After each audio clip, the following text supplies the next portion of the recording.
Right? Aren't you like kind of in the sticks of Austin? Yeah, I'm in a place called Wimberley, Texas, which is um, it's really something special in terms of Texas. I mean, it's really pretty. We're just south of a place called Dripping Springs and Driftwood, so we're by Salt Lick Barbecue. But this is a little river town. It's more of a village than a city. There's less than 4,000 people here, Yeah, you mostly put out old retired folks. you put out that song I thought was really cool called Trailer Park. Where wasn't it about your neighbor? Where and then the video is just you like partying in his bar or his trailer park or Yeah, something. Frank and Raina are Timo, our second son's nanny, and Timo loves Frank more than anybody. Man, it's important to have like some cool cartoon neighbors, like some Seinfeld neighbors. Like I got one across the street named Crosby. He's probably 75, and all he does for a living now is he goes around the city and collects like scrap metal, like scrap lawnmowers. That's so cool. He'll find like a giant old like broken air conditioner, fix it, and then take it to the flea market and like make $50 on it. And I'll go out there today and I'll see him. He'll be like, "Hey, Bransky." He still doesn't know my real name. I've lived next to him for 5 years. He calls me Bransky. He's like, "Hey, Bransky, you want to buy anything out of my truck?" And then I'll go buy like a rake for $1 or like a bunch of. Hell yeah! I bought a space heater for $4 last winter. He just always has weird stuff. That's cool. Crosby. That's really cool. Yeah, that's very much our world. You know, that video Trailer Park that's actually full of characters from Wimberley that are just I just love the small, I've lived in big cities and done all that, and I've lived in small towns, but I think because we go on tour all the time, it's just nice to have something quiet and that I can understand. And I'm a friendly, extroverted person. I know almost all my neighbors, and the Trailer Park video is a great example of that. Like, we have the guy who's like the older guy who's kind of like a skinny cowboy in the music video. His name's Kenny, but his nickname is the Rattler. Nice. And he's actually from Wisconsin, and he's great. He's like he eats like one meal a day. He holds his booze. He's like in his 70s, and he holds his booze like any drunk fish, man. He's really great. But he's like, he goes to like Mercer, which is like a honky tonk, and he like hits on the young ladies, and he's really charming. You know, he's got that northern Midwestern accent, but with a buzz cut, and he's got crazy moves, like fun dance moves, and he's completely harmless, and just really fun. Who's your weirdest friend? My weirdest friend? Yeah. Well, like, there's people I know who I'm not. I mean, I have a lot of weird friends. That's why I'm asking. It's like, because like we get to meet all these cartoon characters all the time. It's kind of probably pretty tough to pick one. I think like every drummer I've ever played with is weird. I think just every drummer is weird. That like the idea, like I know that my mind is like twisted because especially now that I have kids, it's just like doing a creative space that you don't know what you spend a lot of time to maybe write a bad song to like just be like, whatever, but you spend all day really hyper focusing on that. That makes you weird. But then add lack of sleep to that type of mentality, it's crazy. But drummers build their career after like, I'm gonna learn this thing that can't be done with anybody else, or that has to be played, it has to be accompanied by other musicians. Otherwise it makes zero sense. Otherwise it's a drum solo and nobody likes it. It has to be this thing. And then they're just like always like thinking in body math. It's crazy. Body math. Yeah. I think there's a lot of theories to why body math is big, but I think there's a lot of theories to why like the drummer is always like just kind of on a different frequency or like operating in kind of an alternate dimension. And I don't know, maybe it's because a lot of people say they're in the back, they don't get the love they deserve, or they're more mathematically brained, whereas like maybe the other cats in the band are more lyrically brained. I don't know who's like the Weirdest, most liability of a drummer you've ever had without, you don't have to name any names. Any good drummer meltdown stories? Oh, I mean, like, I've had drummers. This is not anybody that's actually been in my band, but I've played with several people. I don't want to get into it. Oh, I can't. That's fair. But you know, some of it honestly is just like crazy alcoholic behavior where you're like, you're just sick. Or it's like an anxiety. And I think that, you know, I think we all deal with our level of anxiety, but when it's like, when you're a drummer, you're the thing that is the volume dynamic going on. So you're like the emotive power that is always happening. That's either bringing people in or bringing people up. Yeah.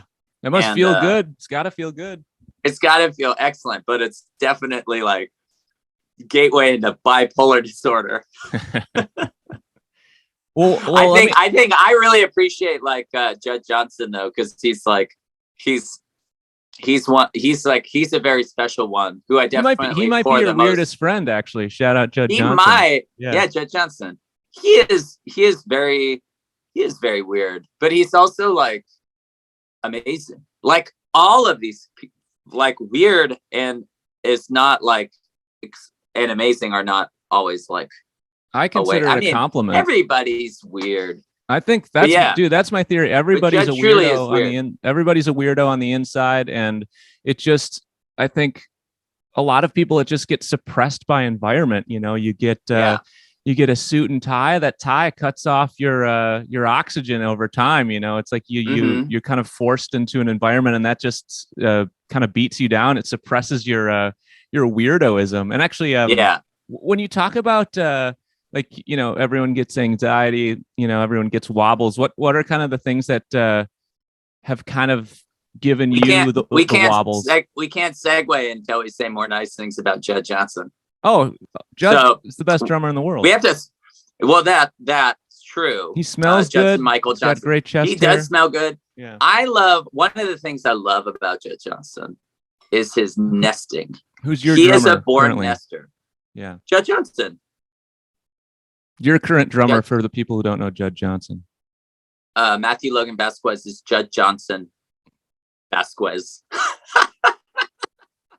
But Judd Johnson, current drummer, is like he nests and he's also very disciplined. But like what I mean by nest is like he likes to prepare things. He like saves food in Tupperwares, and it's like he has these like really great habits, and I look up to him a lot. Yeah, it's actually good luck to like when you see him at a show, he'll let you like rub his shiny head, and it's good luck. Yeah, that's his favorite thing. Yeah. For 7.5 years, I've found.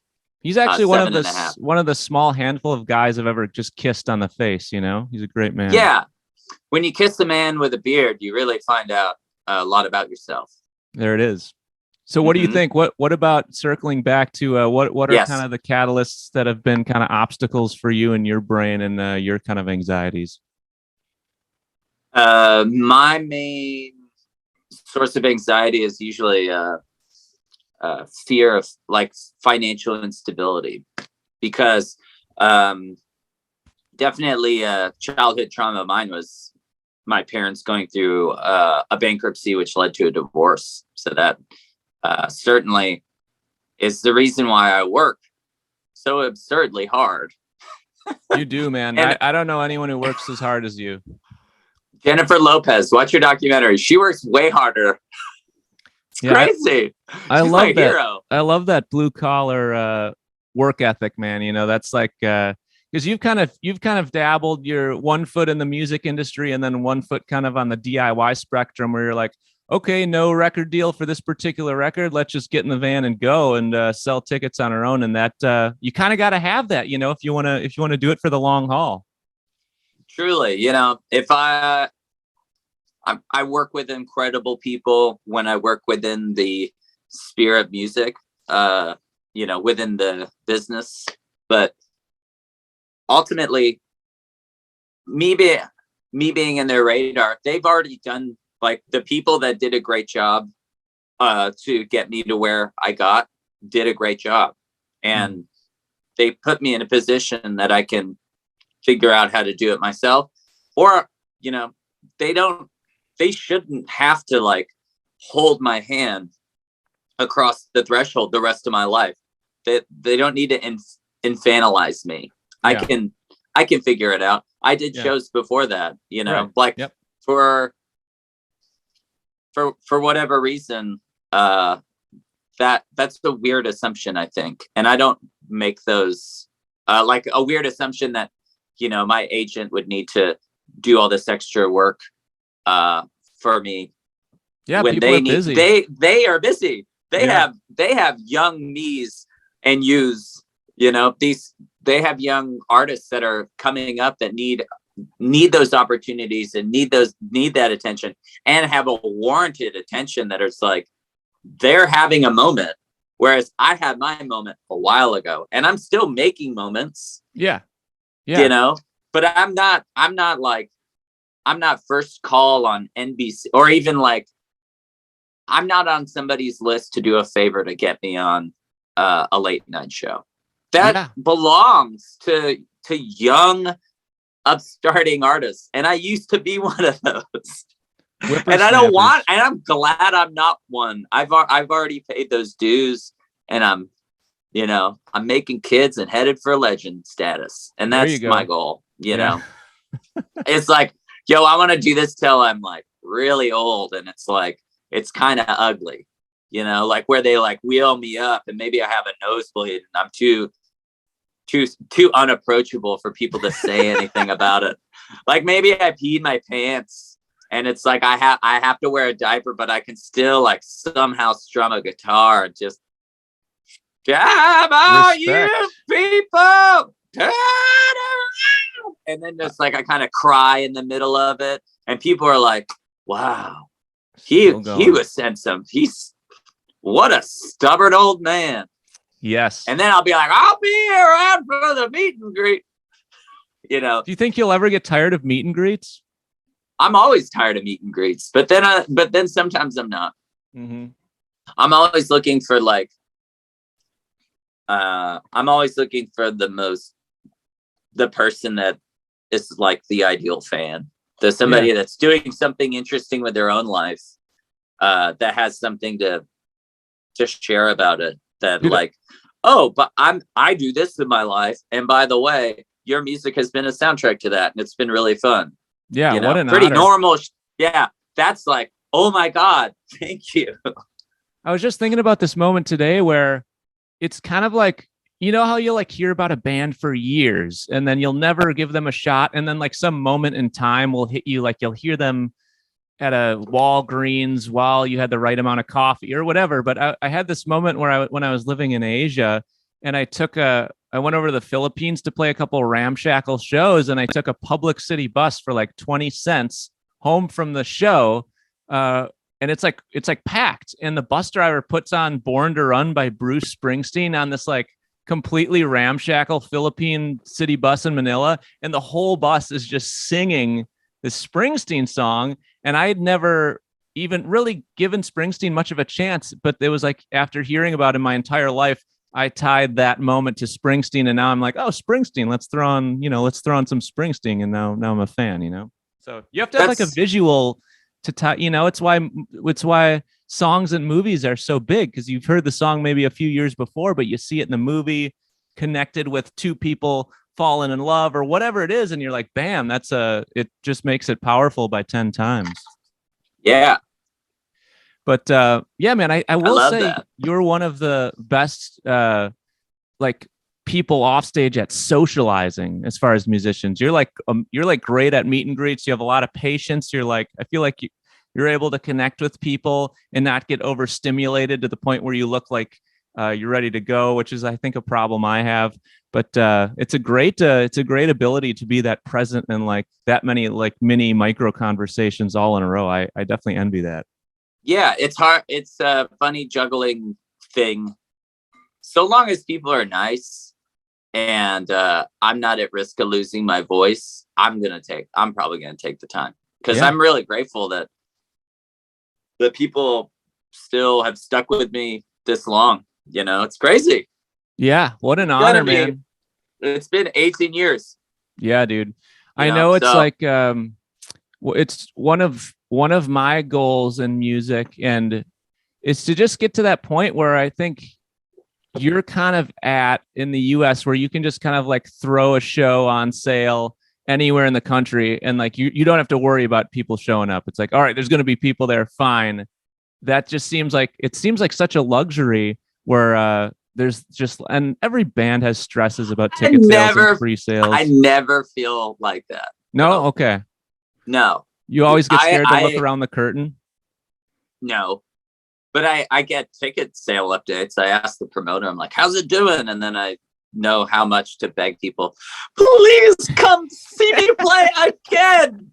Because it's going to be different this time. It's going to be even better. And it is, because it's, it's checking in it. I love if I can travel around the country once or twice a year and get to, experience these, like continue to like have this experience of people and have that culture. I'm stoked. And it's like, I don't expect everybody to come see me play every time, but I feel like people have kind of alternated over the years, and some people have just fucking been there every time. It's crazy. And I'm so lucky.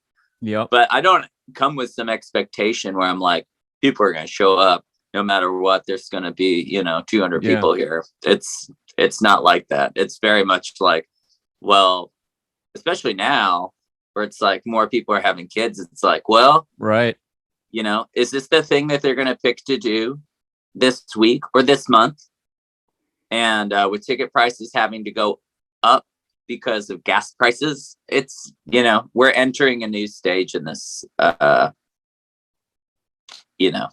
world. I just filled up the van for $130 yesterday. What do you see the future of touring? Is this, are you going to reshape your model as a man who drives like 8 hours a day, or are you just going to keep plowing and hope for the best? How does this look for you on the administrative side? On the administrative side, well, we'll see. I think like with the club, I definitely backed away from where like Delta Spirit is kind of closing shop for a little bit again, because it takes too long to make Delta Spirit records and I have too many damn songs. So I kind of, and also like the MLV thing has been such a source of joy for me to be able to have this type of wild rock and roll with folkier, more earthy things, whereas Delta Spirit is just like modern music entity with people that I've known a really, really long time. This other thing is just kind of it's more like the MLB thing is just way more cathartic at this point. Yeah, I get you. And there's something magic about a trio. I love a trio, Oh yeah, trio. Mm-hmm. We've been doing a quartet lately, and I think I'm going to stick with that actually, because the power, everybody in the bands always has to sing now. So we have that E Street thing where you can like sing in unison.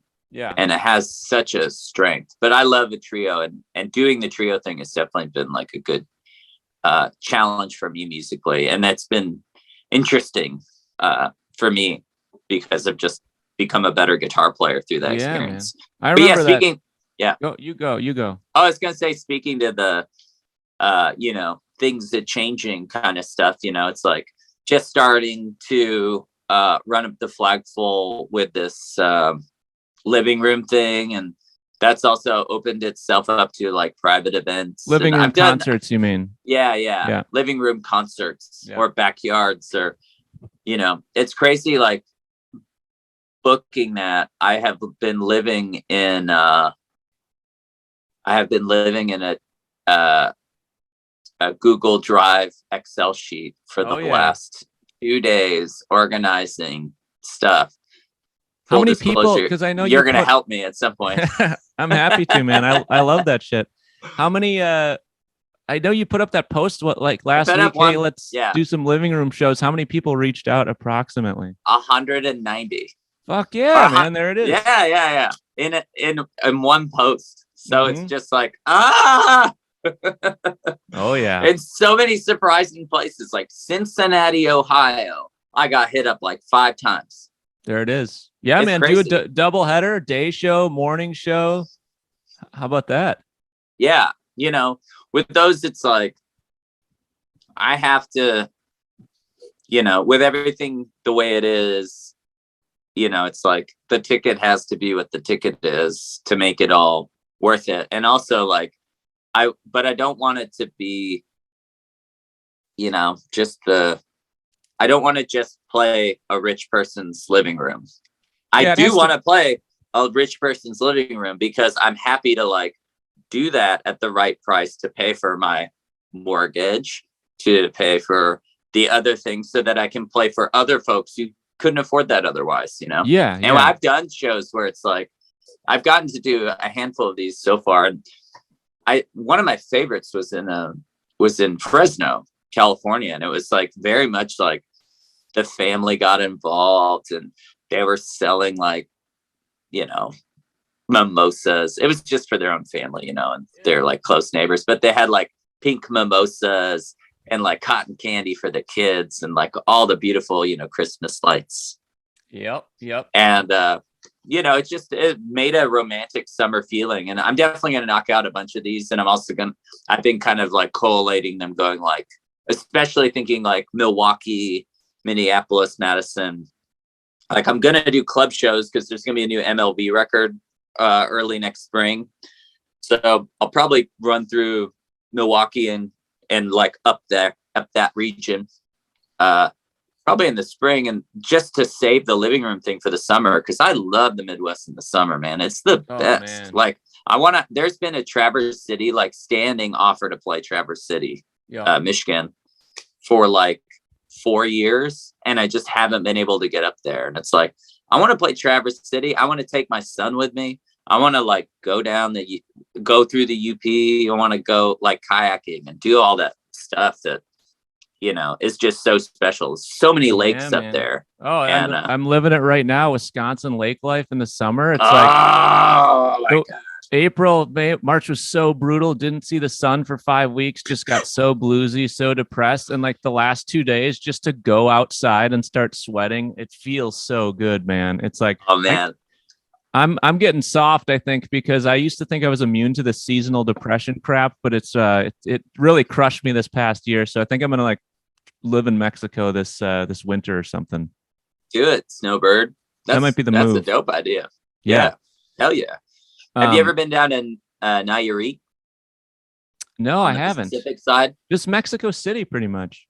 Mexico City's cool, but what about like the beach, bro?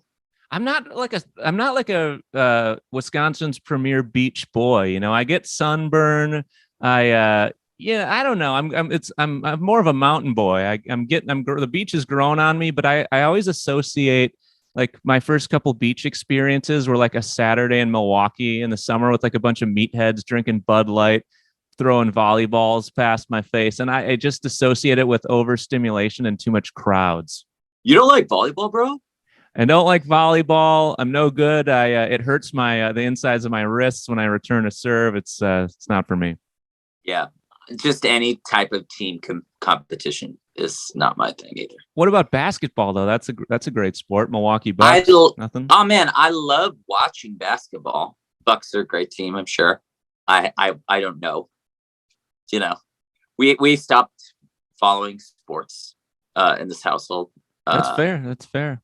It's incredible how much time that frees up when you it truly eliminate sports from the equation. Well, being a Cali-Texan, being born in California, raised in Texas, and then like just the back and forth, I have wound up being like a Dallas Cowboys fan, a Lakers fan, and an Anaheim Angels fan. So it's like, and now it's just and I married a Norwegian who has no affiliation with any sport. Like there's no team. Where did you meet Martha? Did you meet in a mosh pit or where how do you meet a Norwegian sort lady? of? Yeah. Yeah. Like in a Wiccan dungeon. Yeah. Listening to some like pretty brutal death metal. No, I met Martha in Fresno, my wife, in a bar because she had some mutual friends we were living in Long Beach with Delta Spirit, and that's where I'd ended up at that moment in my life. And our mutual friends, there you go. But lots of, pretty much every guy in the circle of friends and in our orbit was like, oh my God, who is this girl? And I want to kiss her. Yeah. And I was like, I'm crazy. and I didn't like I was like, you seem cool, but everybody thinks you're hot. I don't know what to do. I think I'm just going to try to kiss everybody else. And so I did. I tried to kiss everybody else. That was my goal. And I just kissed everybody. Got man, woman, dog. Just licked in the face. Yep. And Martha was like, what a nice, crazy person. He's harmless. He's fine. I think I remember. Not for me. Yeah. Yeah. I think I remember her saying that to me when I stayed with you guys. Like, this guy is completely out of his mind, but probably a good, maybe you're a good match. She seems very zen, and you guys are meeting at the pinnacle of your kookiness. So it's probably a good balancing act. Huh? Martha's definitely been the type through her life to kind of be like, she's a jack of all trades. She can figure anything out and find her way into being extremely useful and amazing. But she has also kind of been like, I don't know what I want to do with my life. She cut hair. She's bedazzled. She's been a stylist. She's done all these things. And now she's a business manager and accountant for artists. I think like some people find their like one thing that they're obsessed with, or their passion, like you have or I have. And some people are more like project to project based, and that's cool too. You find a thing that kicks ass for a while and it gets old. You move on, you find a new thing, and that's cool too. So yeah, I just love my life. It's so good. Man. And when we kissed, that was pretty much the scariest thing ever. And then we got married, and that was scary. And having kids is scary. Because when you kissed, you just still my best friend. You felt like you would never be single again, kind of, right? Yeah. I was like, oh, okay. Because she's like, it was like the good. I kind of got burned a couple of years before that in a relationship, and kind of was like, had given up on the idea of, that kind of thing, and scared to commit to that kind of thing. And Martha definitely changed all of that. Beautiful. Still had to grow into it, but I made it. Yeah, man. So it was cool. I did that tour with you a couple of years ago, and you and Judd and Bond, what a great crew. It's just so fun to tour with your friends and like people you're so tight with, what a great time. And I feel very lucky to become so close with your bandmates as well.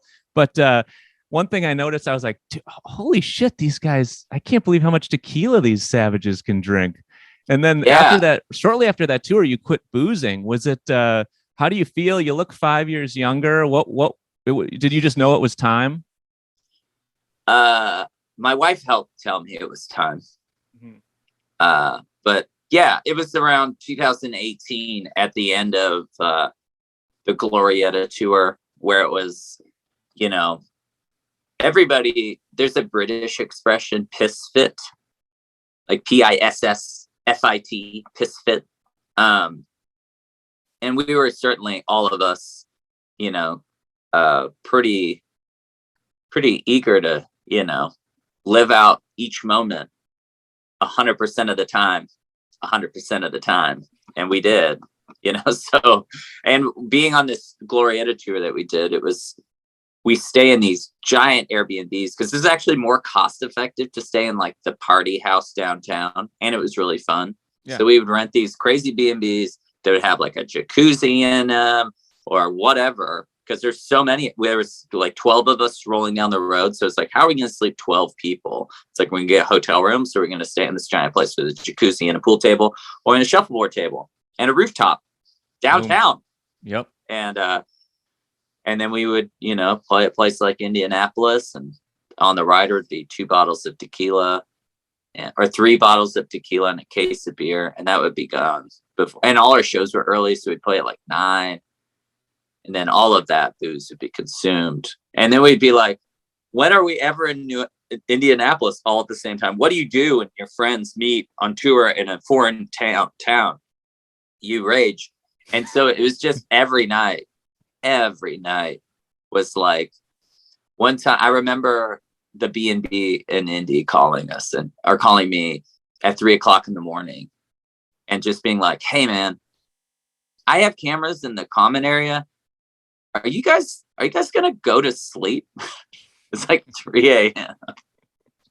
and everybody's like still up, just like, ah! And that's fun. But at a certain point when you're just, it was just wearing me down, and I couldn't see myself. Even when I looked in the mirror, I didn't see what was happening to me. Until it just was so far beyond. And I kept telling myself, I'll just have 2 drinks. And that 2 drinks became like 2 pints of tequila every day. And then it was like, oh, well, I had a lot of ice in that pint of tequila. So I think I deserve a refill. It would always just kind of end up edging its way back into that. And that had been years. And then there was a time where I got sick and I had that hole in my leg and almost died in Hanover, which is a whole nother crazy I remember. story. I saw that in real life. Woo! Oh, that God. was crazy. I had to wear shorts in the winter I had to wear shorts for 3 months. It was in the winter. Crazy. Yeah, but my skin started falling apart and raging against me, and I became septic and almost died. Okay. Yeah, crazy. And it was still like, oh, I showed up to the ER drunk, like, give me a break, man. Like the only times, the only days I didn't have, consumed a bunch of alcohol would be like the 2 weeks I was on antibiotics, like in 2017. That's when I ran into you on the sidewalk in LA. You're like, Newski, check out the hole in my leg. Like, you opened with that. Yeah. The one that almost got me. Yeah. You were proud of that hole. There it is. There. Wow. Yeah. Didn't kill me. Damn. Close one. God damn. Maybe a day. Were you didn't go? Have you been like really rough? The next day, would you wake up pretty bluesy? Are you like prone to the blues, or are you just kind of like, because I feel like a lot of people that can really party extensively and go multiple nights in a row maybe aren't necessarily prone to those blues as much. So it allows you to keep plowing. Is that something? Yeah, I think I was just really eager, and also kind of having the first kid was kind of like eager to say goodbye to that period of my life, more or less, too. Whereas, like, do I not get to, is this my identity now? Like, am I a dad that, slings back into normalcy?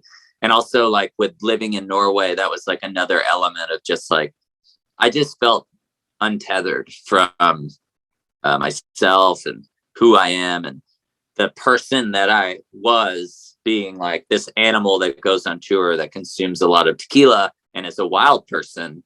Is that wild person gone now? Am I just married with child in Norway? And then am I creating a double life? Am I becoming 2 different people? And I really just had to reconcile all of that. I had to reconcile, all the resentments and axe grinding that I've done in myself. And I'm not normally one to carry a lot of that, but there certainly are a couple. And I joined a 12-step program and I've been working through that, helping people, and it keeps me from wanting to best way to not want to drink is to help another person that wants to wants to drink. And I mean, it's like I'm cool now, but like there are those moments, and it goes deeper. It comes from a deeper place of being like just happy with myself and trying to live my life in a place of gratitude. And it's like, man, it's not like these 2 lives. I am one person. I am this crazy person. And it's like, to be honest, Everybody else is drinking to catch up to my usual sunny disposition, where I'm already lubricated to get to know you. I'm in the business of getting to know you and to like get people riled up and have a fun time and to enjoy the poetic parts of our lives, whether it's being pissed or being stoked or whatever. It doesn't matter. It's like the idea of music is just to be like, you are part, like we are. It's like way before language. It's like you, me, our friends. You want to go kill a fucking elephant or a mammoth? How do you say lion? Yeah, lion. You want to chase some buffalo off a cliff? I don't know. You want to go poach some illegal game right now? You want to go kill a bald eagle and wear it as a hat? I don't know. But check out this song. You know, it's like that kind of thing. Other than the killing endangered species, I meant like, you know. I know what you mean. That's good. Yeah. Like, friend. And that's kind of like, that's what music is. And that's like, I think where I'm always just trying to come from. And, you know, sometimes somebody asks me like, are you gaslighting yourself? What does gaslighting mean again? That's like when you're like trying to change the subject or you're trying to be like, no, you're crazy. Yeah. Okay. For like, instead of feeling sad. Got it. And to that I say, maybe, but so fucking what? Like, I need it. I need to be like, sometimes I need to like kick my own ass. And I talk to myself when I'm in the shower and I kick my own ass and say, hey man, lighten up, dude. That's why the record came. But just because it's like, yeah, man, things can get hard or get dark. But usually the only reason that starts happening is it starts with like a perspective more than an actual situation. It will become a situation if you have a shitty perspective and outlook, though. That's for sure. Yeah, man. Manifesting that. Oh yeah, I'm great at catastrophizing, just like grabbing a negative thought and then just doubling down and obsessing. Oh yeah, I get derailed all the time with that stuff and have to call somebody and just be like, hey man, talk me off of this cliff because I just think this person's doing a bad job, or I think this person disrespected me in some way. And it's usually just that's the last, usually when it comes to a thing like that, it's like usually the last thing that anybody thought about was like they were thinking about themselves. Of course. Yeah. And why not? Yeah, it's they have to live with themselves. I know that thought, and I think especially in the music industry, like the world of constant doors shutting in your face, it's like you just have to get numb to rejection, and then you're fine. And I think that that was a real great school of hard knocks, because now it's like if someone doesn't reply to my email, I'm like, oh, who gives a shit? But that stuff used to like get me down, or you know, I would be if. And maybe that's in LA. Maybe it's hanging out in LA too, where you have like you feel like you have an amazing connection with someone. You chat for an hour and a half, and then you reach out again and hear donuts, or like you never hear from them again. And it's like, oh, donuts. Yeah, donuts, dude. Yeah. Yeah, I just hear donuts. Yeah, California's definitely got that thing for sure. I remember moving to Texas and having that. Or moving from Texas as a kid and just being like, why don't people like me? And it's not even like they thought about that they don't like you. It's that they got busy and they were doing something else. And and then it's like it takes a while living there to realize that everybody kind of feels like that in California. And then until you're like, you just kind of have to fearlessly ask people to hang out until they do. And then you're the center of the wheel. And then eventually people start asking you to hang out. And then you become the center of the wheel. Sure. Yeah. And then you become shitty at calling people. There's too many people in California. That's why that happens. It's just like there, just millions, tens of millions of people. Yeah. I mean, it seems that I will say, I'll pay you a quick compliment. I will say, of all the songwriters I know and have met, like you are one of the more mentally stable ones, even if you have your wobbles, just because you wouldn't be able to get in a van and drive around and sustain like a multi-decade career if you weren't, So I mean, I've said this before, but it's like a lot of the most brilliant people I've met, like musical geniuses, like, they don't leave their basement because it's too much. It's too much to kind of handle the high vibrations of the world. So yeah, I always say like you want to be good, but you don't want to be a genius because then shit's just too hard. There you go. Yep. Thanks. So I'm not a genius, Brett. Non-genius with moments of brilliance. I'll say that. All right, cool. Sick. Will you take that? Yeah, I'll take that. Cool, man. Yeah, paradox. Yeah, it's like, I mean, there's so many talented songwriters and people that it's just. I mean, I live in Central Texas. Austin is known for its incredibly talented musician that's in 12 bands, that writes better songs, is a better guitar player or drummer or bass player, whatever. And it's like, that's like the archetypal musician of Austin. It's like works at a bar or a coffee shop, is so good. There's no reason why they shouldn't succeed.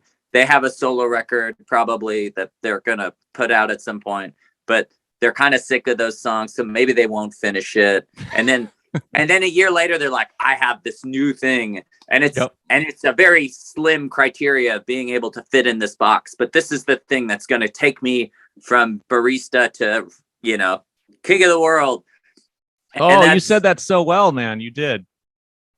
But it's true. It is so true. I think that's like, it's not unique to Austin, but it's like, because Austin has such a thriving and incredible music scene, it's very common to have that there, because it's just, there's just so, even just within like band music, which that's definitely Austin's thing. Like it's just prevalent there. Yeah. Well, you just can't obsess about anything too much, whether it's music or anything, because you just got to like make decisions and move on. You know that part before you like send a record to mastering and you start hearing things in the mix that weren't there before, and you're like, oh my God, was that a pop?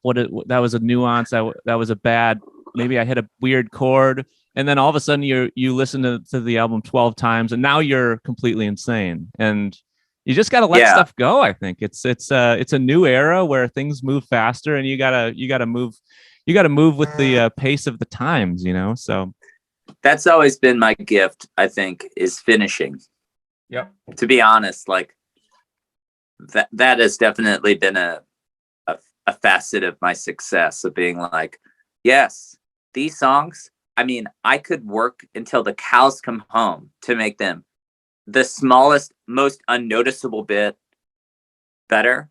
But you have to, regardless, when you make a record, so long as you're starting with like the very tip top of intent, it's gonna be great. Yeah, even if it's the beginning vocal, it's probably better. The demo is usually better. So maybe just start learning how to record your demos better, and then make the other instruments to come around it. I mean, excel. How much is your sanity worth? It's like you hear about people taking 20 vocal takes, 30 vocal takes.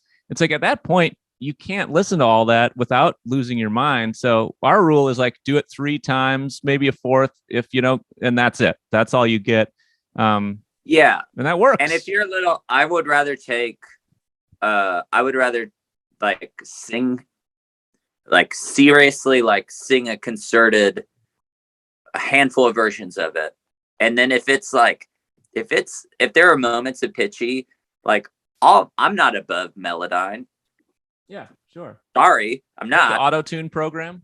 It's a different one that's like, it's not like a T-Pain one. It's more like, here is how it is, like, here is your pitch. And it's just like, you're just a little south on like a very handful of notes. It's like, correct those and then leave it funky. Because it's like, it can be funky. Like, you'll hear pitchy shit on my like pitchy harmonies. But it's like, some things get tightened up and some things don't. You just make those judgment calls. But it's like feeling and intent. Like, does the songs make sense for like what the song's about? Yeah, man. And its presentation. Do those things. They don't have to be the same live. I mean, again, it's like you take those songs and it's like the musicians, I do most of the things on the songs and like in the recordings, and then we reinterpret them live because that's more exciting. And they should develop as musicians on stage over time. There should be like other sections, other things that are like, oh, this is going to work with a crowd. Yeah, man. I mean, I've seen you on the front half of a tour and I've seen you on like the back half of the same tour. And it's like, it's amazing to watch how tight a band can get. You can see a band on their third show and be like, damn, these guys are good. But then, middle of the tour, end of the tour, you're basically speaking telepathically to your bandmates and you feel invincible. It's an amazing feeling. And it's like, it's kind of one of those places you can only get to if you're just playing a shitload. And it's one of the best feelings in music. But I mean, on the production side of things, I think with like, not being a perfectionist, I think that's I think that's why you're on the map, because why those first two Delta Spirit records were so powerful is they're just so raw and like unhinged. Unhinged is the word I would use. And I think people connected with that. Maybe in a time where there was like a bit, like quite a lot of pretentious indie rock and lots of reverb and like cool costumes and like avant-garde shit. You guys were just like, fuck that. This is our band. We're loud. Like it or don't. Come to the show and mosh or don't. We don't give a shit, Funny enough that like everything that's ever succeeded in my career has been not recorded in a studio. The second Delta Spirit record actually was recorded in a studio, but it used to be a chicken coop. Where was the first one made? The first one was made in a cabin in Julian outside of San Diego. There might be something to that, huh? Just makeshift studio in the woods. Is that Glorieta? Same. Was a B&B in New Mexico, and Middle Brother was a back house, garage. Yeah, maybe that's your wheelhouse. The third record was like the California record. Yeah, I mean, I don't know, man.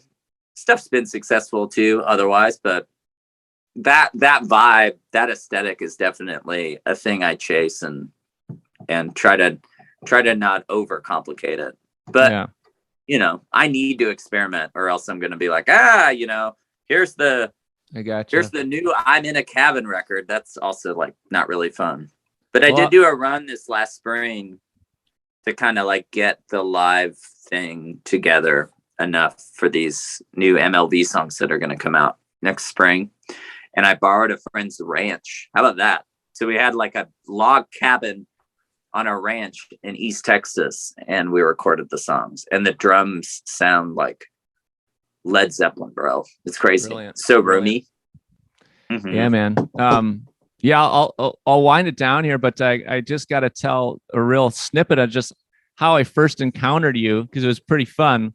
I think I'm 21 years old. I'm living in Wisconsin, going to school there, and I hear about your band through my buddy Charlie Lynch. He's like, well, let's go see Delta Spirit. I'm like, never heard of them, but I'm down. Sounds good.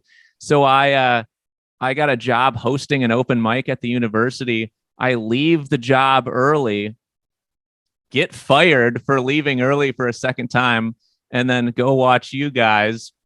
And it's, I think you guys are mid stride. You're just really hitting it. One of the tightest shows I've ever seen. There's some drunk guy like in the front row talking, and you just like stare him down, and he looks scared and stops talking. I'm like, that's an amazing tactic. And then whatever, the show finishes, I'm like, holy shit, what a band, great show. And you, instead of like going backstage, you just like hop off the front of the stage and like the sea of people part, and you just walk directly at me, and you go, hey man, you got any weed?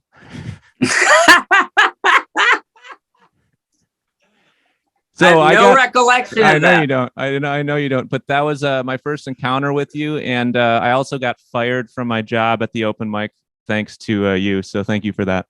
You're welcome. Mm-hmm. Any projects you want to punt, Vasquez? We've been going a while, so I'll let you get back to Texas. Yeah, I'm. What? Oh, any projects you want to steer the people to? Oh yeah, there's a new Delta Spirit record on Spotify right now. It's cool.